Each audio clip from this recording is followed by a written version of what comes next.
सुप्रभात बच्चों। आज हम कक्षा 4 में अध्याय 15 का अध्ययन करेंगे। कुरजरी विनती। कुरज यानी कुरज पक्षी है, कुरजा जिसको कहते हैं, वो क्या विनती कर रही है, क्या प्रार्थना कर रही है, उस बारे में हम पढ़ेंगे। समंदर के किनारे एक ऊंचा पर्वत था। उस पर्वत की तलहटी में सुथरी ठोड़ देखकर एक कुरज आई 17 अंडे लाई। मतलब समुद्र के किनारे पर एक ऊंचा पर्वत था। उस पर्वत की जो तलहटी होती है वहाँ पे सुथरी ठोड़ मतलब अच्छी जगह को देखकर एक कुरज पक्षी ने 17 अंडे दिए। उन अंडों को कुरज ने 17 दिन तक सेया। उस कुरज ने 17 दिन तक एक दाना भी चुगा नहीं लिया। सेते सेते उस 17 अंडों से 17 बच्चे निकले। तब तक अपने बच्चों के लिए चुगे की खोज में उड़ते उड़ते एक तोते की पांख जैसा हरा भरा ज्वार का खेत नजर आया। वह रोजाना उस खेत में अपने बच्चों के लिए चुगा ले जाने लगी। मतलब वो उस खेत में चुगा लेने जाती थी। खेत के मालिक लोभी था, खेत का मालिक लालची था। उसने सोचा यह कुरज तो हमेशा बिगाड़ करती है, इसे पकड़ना चाहिए। एक दिन उसने ज्वार के पौधे पर गुड़ की पात का लेप कर दिया। कुरज चुगे के लिए खेत में उतरी तो चिपक गई। उसने क्या किया, गुड़ का लेप लगा दिया सब जगह, हर पौधे पे। तो कुरज जैसे ही वहाँ गई तो वो गुड़ के चिपक गई। कुरज उड़ने के लिए छटपटाने लगी तो किसान ने आकर उसे पकड़ लिया, उसे खेजड़ी पर बांध दिया। कुछ समय के बाद भेड़ चराने वाला गडरिया उधर से निकला। मतलब उस कुरज को खेजड़ी से बांध दिया। वहाँ से थोड़े दिन बाद में एक गडरिया आया। फड़फड़ाहट करती हुई कुरज ने कर्ण स्वर में गडरिये से विनती की कि रेवड़ का गवार बांधी कुरज छुड़ाई मारा वीर। मतलब बंधी हुई कुरज को छुड़ाना विनती की एक गाना गाया, जो हमारे यहाँ मारवाड़ में प्रसिद्ध है, लोकगीत के रूप में गाया जाता है। कुरज की विनती सुनकर गडरिये को दया आ गई। उसने खेत के मालिक से कहा, छांट कर अच्छी सी एक भेड़ ले ले और इस कुरज को छोड़ दे। निरीह कुरज को छोड़ दे, मतलब बेचारी को छोड़ दो।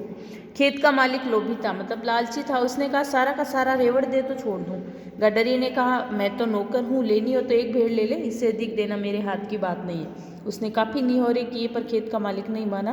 कुछ देर बाद गायों का एक झुंड आया। कुरज ने वैसे ही करुण स्वर में विनती की कि गायों का ग्वालिया रे बीर बांधी कुरज छुड़ाई मारा बीर। मतलब एक गाना गाया, गीत गाया कि मुझे छुड़ा लो यहाँ से। कुरज की विनती सुनकर ग्वाले को दया आ गई। उसने खेत के मालिक से कहा, छांट कर एक अच्छी सी गाय ले ले और इस कुरज को छोड़ दे। पर खेत का मालिक बहुत लालची था। उसने कहा, सारी की सारी गायें दे तो छोड़ूं। ग्वाले ने कहा, मैं तो नौकर हूँ, इससे अधिक देना मेरे हाथ की बात नहीं। लेनी हो तो एक बढ़िया गाय ले लो। काफ़ी समय तक निहोरी की, तब भी वह नहीं माना। कुछ देर बाद भैंसों का झुंड आया। कुरज ने वैसे ही करुण स्वर में विनती की।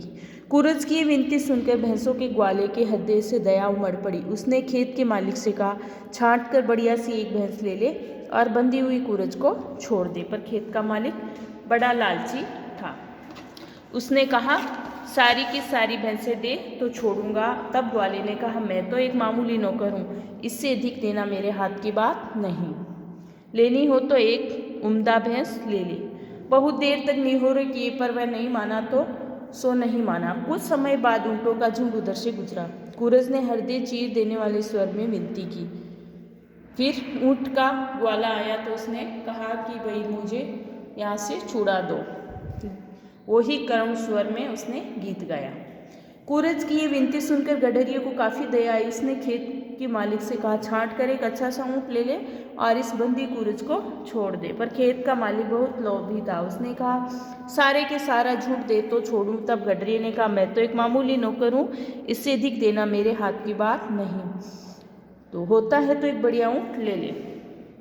बहुत निहोरी की पर वह नहीं माना, सो नहीं माना। कुछ देर बाद सामने से बिल में से एक उंदरा निकला, मतलब एक चूहा आया। विवश होकर कुरज ने छटपटाते हुए उससे भी करुण स्वर में विनती की। कुरज की ये विनती सुनकर उंदरे का हृदय फट सा पड़ा। उसकी आंखों से आंसू छलछला आए। खेत के मालिक पर उसे बहुत क्रोध आया। फिर भी उसने संयत स्वर में कहा, यदि तू इस सूरज को छोड़ दे तो तुझे मैं सोने की एक माला दूंगा। पूरे 108 मनकों की सोने की दमकते पीले रंग के से खेत के मालिक की आंखें चौंधिया सी गई। मतलब उसको कहा सोने की एक माला दूंगा, पर तेरा कहना तो मानना ही पड़ेगा। किंतु केवल सोने की माला से काम सरने वाला नहीं है, सोने का एक बाजोटा और सोने की एक वजनी मुकुट भी दे तो इस सूरज को छोड़ दूं। इसने मेरे खेत में कितना बिगाड़ा किया है तुम इसका अंदाजा नहीं लगा सकते हो। ऊंदरे ने कहा, तू कहे तो ये तीनों चीजें देने में मुझे कोई एतराज नहीं है, मेरे कुछ भी घाटा नहीं पड़ेगा, पर सूरज को पहले छोड़। मुझे तेरा विश्वास नहीं कि मैं दे दूंगा तेरे को तीनों चीजें, लेकिन पहले तू सूरज को छोड़ दे।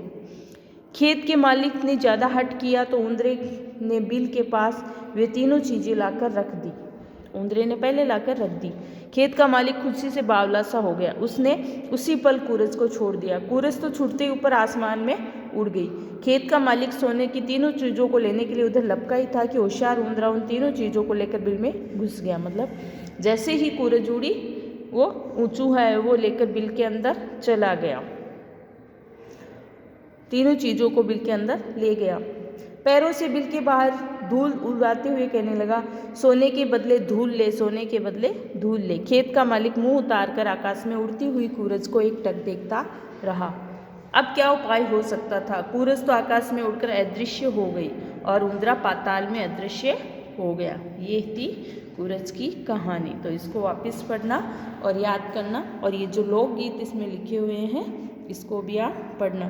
सूरज क्या होता है? सूरज एक साइबेरियाई पक्षी है जो वर्षा ऋतु में राजस्थान में आते हैं। ये पश्चिमी राजस्थान भरतपुर के घना अभयारण्य में रहते हैं। शीतकाल में ये फिर साइबेरिया चले जाते हैं। इसे सारस भी कहा जाता है। इस पक्षी पर राजस्थान के कई लोकगीत गाए जाते हैं। धन्यवाद।